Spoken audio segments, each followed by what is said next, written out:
Eu me sinto bem aqui, me sinto em casa, né? A família dona da casa, estou sentindo o cheiro do feijão, tá boa a feijoada. E todo mundo sabe o carinho, do afeto, né? Da admiração que eu tenho pela história do Zé Filho, que não é muito diferente da história do Netinho, nem é muito diferente da história de ninguém que está aqui.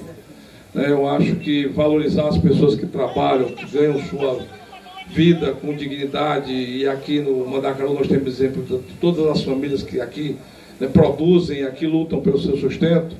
Eu acho que isso precisa ser ressaltado todo dia, ser homenageado e ser reconhecido. Num país de tantas dificuldades que nós vivemos, e hoje o Brasil tem um povo muito empobrecido, você buscar fortalecer a ação produtiva de cada um, como tem sido feito no trabalho da gestão, né, liderada por Juju, por Zé Filho, por todo esse secretariado aqui, com tantas as dificuldades que Jaguaribara enfrenta, né, uma cidade que foi criada numa pujança muito grande, né, com recursos parcos, difíceis, e ainda passamos esse momento, né, hídrico que foi quase secar do açude do Castanhão, que é uma riqueza para todos nós. Esse desafio nos faz que a gente possa se desdobrar ainda mais, buscando exatamente a sustentabilidade desse processo produtivo. E foi essa a nossa luta, que ao lado do Daniel, que é um grande empreendedor, uma pessoa que tem um visionário, que tem uma capacidade de estimular, inclusive, as outras pessoas a trabalharem, que a gente assumisse esse compromisso com o Mandacaru, né, não só no ponto de vista da pavimentação, mas também do ponto de vista da injeção dos recursos para que os produtores possam, inclusive, desenvolver as suas atividades com mais segurança, com mais capacidade de êxito. Né? A produção de mais de 10 mil litros de leite é muito significativa e importante para essa região. Né? A pecuária de leite do Ceará tem crescido muito e tem se transformado numa atividade econômica importante para o nosso estado. Eu estava lá na exposição no fim da semana passada, lá no Crato, e vi que a grande maioria do comércio da parte do gado era exatamente de gado de leite, né, que é o Girolanda, né, que é exatamente essa mistura que se adaptou bem ao Nordeste, ao semiárido, e produz leite, e hoje o Ceará é uma referência com relação a isso. E acho que essa é a obrigação da política, é ver a política na capacidade que ela tem de transformar a vida das pessoas, de mudar a vida das pessoas. E tem a política do bem e tem a política do mal. Você pode mudar para melhor e pode mudar para pior.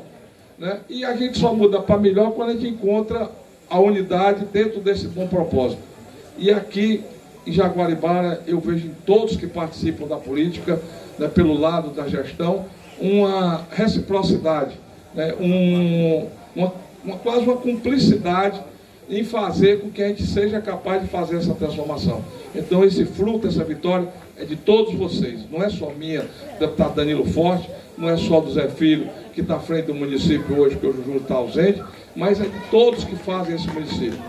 Jaguaribara tem se transformado num exemplo, né? E não tem gratificação melhor e maior do que isso, esse reconhecimento. Né? Eu não posso deixar de falar aqui do trabalho que a Iane fez na área da saúde, que inclusive fez com que ela saísse daqui e fosse secretária lá em Jaguaribe, né? Uma cidade muito maior, né? Exatamente pelo exemplo que foi gerado a partir daqui. Eu não posso deixar de exaltar o trabalho da Lívia no desenvolvimento econômico, né? Inclusive voltando agora à atividade da pesca, né, aqui no município, gerando emprego, gerando oportunidade para as pessoas. Eu me lembro muito bem, na primeira vez que a gente reuniu, né, a tristeza generalizada que estava, porque tinha acabado o peixe aqui no Castanhão, todo mundo desesperado, inclusive com as contas para pagar no banco, e a gente ia atrás de solução exatamente naquele momento. E hoje a gente comemorando a volta dos pescadores, a volta de empresas para ajudar a desenvolver o município. E o nosso trabalho, né, como deputado, é exatamente fazer com que essa relação, principalmente de Brasília, que muitas vezes é tão distante dos problemas do povo, se aproxime. Né? Nós conseguimos um feito extraordinário no ano passado, nós vamos para o Brasil e popularizamos a discussão que no Brasil a gente paga imposto demais. E nós provamos naquele momento que a gente era capaz de baixar imposto. E baixamos o imposto. Naquela época, na gasolina se pagava mais de R$7 e caiu para menos de 5. Naquele momento, a energia teve uma redução mais de 20% com relação ao seu preço final. Mas ainda temos muitos outros desafios. E quando eu votei, inclusive, a reforma tributária agora há pouco, né, inclusive falando que o Brasil não podia continuar na polarização da disputa política entre o presente e o passado, mas o Brasil precisava construir um projeto para o futuro, e que quando você paga menos imposto, sobra mais dinheiro no bolso do povo, né, e o povo tem condições de consumir mais e melhor, é exatamente por isso que tem condição de, baixando os impostos, gerar crescimento.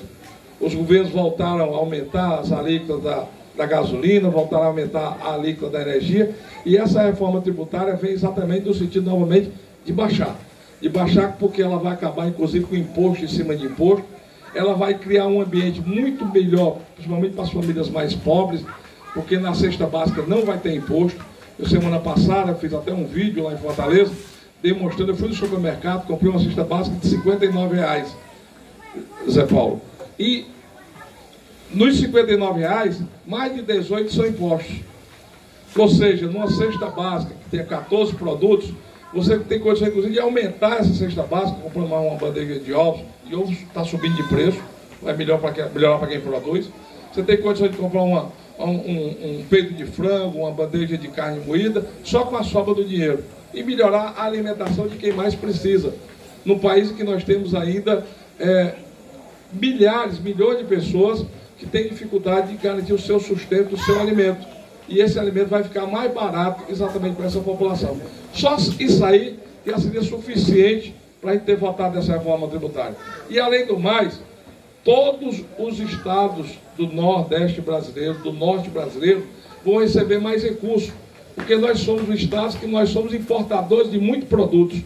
Então, por exemplo, quando você compra um carro, vai dizer que o carro, uma caminhonete, custa R$100 mil, 20 mil é imposto. Dos 20 mil de imposto, 12 fica em São Paulo, só 8 fica no Ceará. Com a reforma tributária, todos os 20 vão ficar no Ceará e vão ser redistribuídos, inclusive, com os municípios. Todos os municípios vão ter ganho na distribuição da nova arrecadação. Então, isso descentraliza os recursos do país e fortalece exatamente onde ele mais precisa, que é na população e nos estados mais pobres. Infelizmente, hoje o estado do Ceará, né, tem, inclusive, 160 mil pessoas a mais cadastrado no Bolsa Família do que trabalhando de carteira assinada. E 80%, 8 em cada 10 trabalhadores no Ceará que trabalham de carteira assinada, ganham menos de 2 salários mínimos. A gente precisa melhorar a vida desse povo. Isso é só melhorar a vida desse povo deixando dinheiro no bolso dele.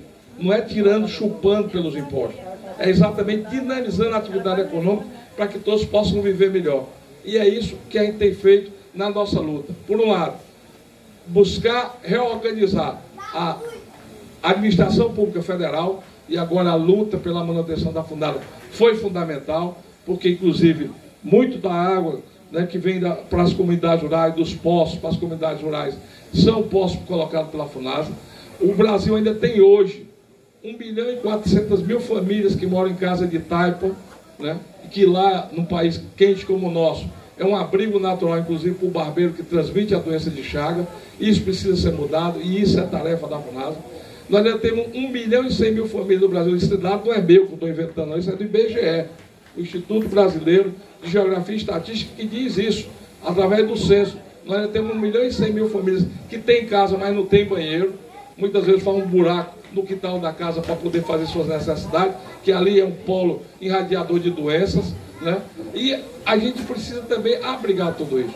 E isso é papel da Funasa. E foi por isso que eu lutei tanto pela reestruturação da Funasa. Inclusive, hoje o governo federal, né, saiu com um decreto presidencial, já constituindo a nova comissão, o novo presidente interino, e a Funasa vai ser retomada, inclusive, em novas bases, para, inclusive, pagar aos municípios. Para você ter uma ideia, os municípios pequenos do Brasil, que ela só trabalha com município abaixo de 50 mil habitantes, que é o caso de Jaguaribara, estavam com 1.299 milhões de empenhos que iam ser perdidos, porque não tinha quem assinasse a vigência, a prorrogação desses convênios. E a gente conseguiu salvar, né, para esses municípios 1.299 milhões de reais. Então, isso é muito importante. E essa é a boa política. É aquilo que a gente tem cultivado desde quando eu comecei a trabalhar aqui em Jaguaribara, ao lado do meu grande amigo Antônio Granja, que também não pôde estar aqui hoje. Ele está lá no velório da mãe do Joani, é por isso que eu peço desculpa da minha correria, é porque eu tenho que ir lá também no velório da mãe do Joani, e ainda tem uma reunião no final da tarde hoje com o novo presidente do Banco do Nordeste. Agradecer aqui o Alexandre Sena, a Lívia eu já falei, a Mariane Souza, o Giovanni Araújo, o Neudo Cadastro, que está aqui, o chefe de gabinete, o Silvaneudo, né? Agora a letra diminuiu demais, a Patrícia Dione, o Evaldo Pitu, o Rogério, o Doquinha, Daquinha é mulher. Aqui é homem, né? Cadê o Daquinha? Brincando de esconde-esconde? Daquinha é um bichão forte. A Nádia, né? O João Pedro, João Paulo, Raimundo, enfim, a todos que eu quero muito bem, né? De dizer para vocês que esse trabalho precisa ter continuidade, né? Eu não confio muito no taco dessa turma aqui, né? Damiana, que já falou também aqui. Eu acho que tem um time bom que está ganhando no semestre. Vocês viram, se ela estava ruim, começou a mexer, melhorou, né? Ganhou ontem aos 46 do segundo tempo, né?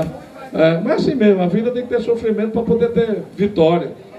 Então, e é persistir, ter fé, ter esperança, né? Ninguém pode nunca perder a fé, ninguém pode nunca perder a esperança, porque é exatamente isso que nos motiva nessa construção.